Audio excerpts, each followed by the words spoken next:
मुदाकरात्तमोदकं सदा विमुक्तिसाधकं कलाधरावतं सतं विलासिलोकरक्षकम् अनायकैकनायकं विनाशि देवदैद्यकं नदासुभासुनाशनं नमामि तं विनायकम्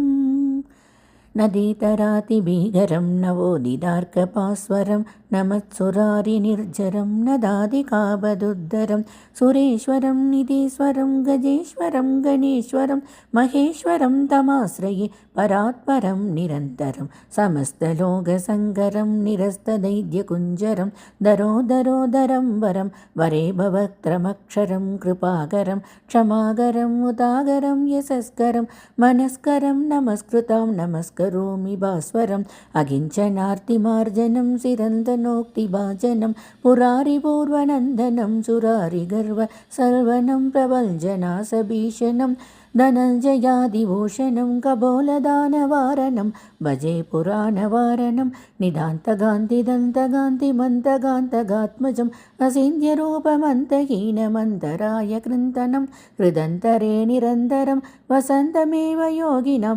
तमेकदन्तमेव तं विचिन्तयामि सन्ततं महागणेशपञ्चरत्नमादरेण योन्वकं प्रजल्पति प्रभादहि हृदि स्मरन् गणेश्वरं नरोगदामदोषदां सुबाहिरीं सुपुत्रदां समागिदायुरष्टबुधि मभ्युभैधि